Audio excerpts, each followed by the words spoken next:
Saludos cordiales, estimado magíster Gustavo Solís. Mi nombre es María Fernanda Zambrano Molina, perteneciente al grupo 13.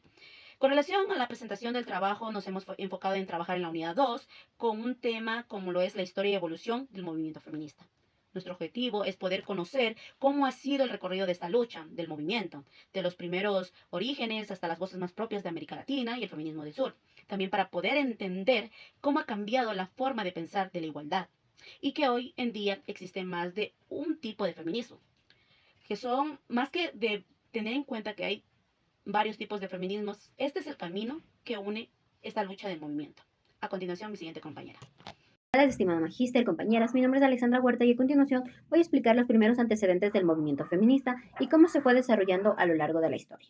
Los primeros cuestionamientos sobre la desigualdad entre hombres y mujeres surgieron durante el Renacimiento. En esta etapa destaca Christine de Pizan, quien defendió que las mujeres tenían derecho al conocimiento y podían ser independientes, respondiendo a las ideas de la época que las desprestigiaban en ese entonces. Más adelante, Francois Poullain de Labarré planteó una idea muy innovadora para su tiempo, que la mente no tiene sexo, es decir, que hombres y mujeres tienen la misma capacidad para aprender y desarrollarse.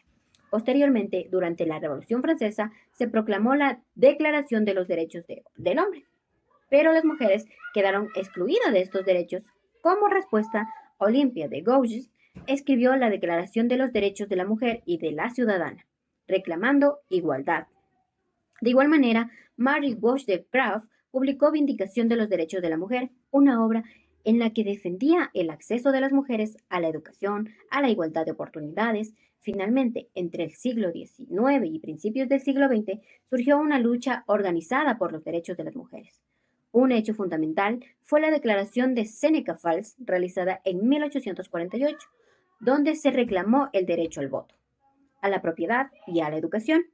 Gracias al trabajo de las sufragistas, estos derechos comenzaron a reconocerse de forma progresiva en Estados Unidos y en Europa, representando un avance importante en la búsqueda de la igualdad entre hombres y mujeres.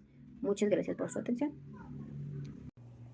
La tercera ola comienza con la obra fundamental de Simonet, El segundo sexo, publicado en 1949. Ella demostró que la desigualdad no es natural, sino una construcción social. Luego Betty Friedan criticó el papel obligatorio de ama de casa, que impulsó la sociedad en los años 50, y pidió igualdad de oportunidades en el trabajo y la vida pública. En la cuarta ola surgen muchas corrientes y el feminismo racional que busca cambiar las raíces de la opresión, el cultural lesbianismo, ecofeminismo y ciberfeminismo. Todos coinciden en que no basta con derechos políticos, hay que transformar también lo que pasa en la vida privada y reconocer la diversidad de las mujeres. Muchas gracias. Hasta aquí hablamos del feminismo occidental, pero las mujeres de América Latina, África y Asia empezaron a cuestionarlo. Su realidad es distinta.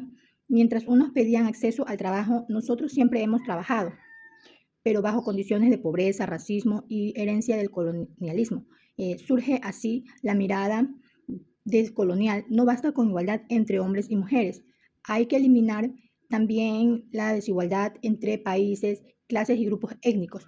Se habla de interseccionalidad. Una mujer sufre opresión que se suma por género, su raza y su situación económica. En nuestra región, autoras como María Lugones, Rita Segato y líderes indígenas de Ecuador, en Bolivia y México muestran que el feminismo no es un solo, debo escuchar todas las voces. Para darle culminación a nuestra presentación, el feminismo hay que entender que ha tenido una evolución según las necesidades de cada época y de lugar. Primero porque como mujeres, a lo largo de la historia lo que se ha pedido son los derechos básicos. Después el cuestionamiento y el significado de la realidad de qué significa ser mujer. Hoy buscamos poder incluir todas estas realidades a nuestros derechos como personas, como mujeres, entendiendo que no solamente existe una clase de feminismo, sino que esto es lo que constituye todas las voces, y no solo de nuestro país, sino de América Latina y el mundo, ¿ya?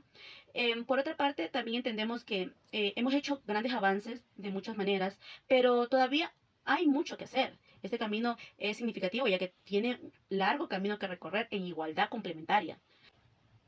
Para concluir, queremos resaltar que el feminismo ha logrado transformar leyes constitucionales, no solamente en nuestro país, sino en América Latina y el mundo, pero aún hay mucho cambio que hacer. Las formas de pensar y mejorar muchas realidades en todo el mundo es necesario. Pasamos a reclamar nuestros derechos básicos, a reconocer que todas las voces sí importan. Fundamentalmente para entender que durante mucho tiempo no fueron escuchadas, muchas voces fueron silenciadas y hoy las mujeres de América Latina y el mundo debemos reconocer y alzar nuestras voces. Hoy sabemos que la igualdad es posible, ya que construye respetando no solamente las normas o los marcos normativos de cada país, sino también las diferencias como sociedad, porque somos una sociedad diversa. Conocer nuestra propia historia es fundamental como herramienta esencial, ya que podemos avanzar, tener una mejora como sociedad de justicia social, de inclusividad, para todos y todas. ¿Por qué no decirlo así? Este trabajo destaca mucho la importancia de, no solamente de la validez de género, sino también la importancia del pensamiento feminista, de los valores sobre la mujer, del significado de ser mujer. Muchas gracias.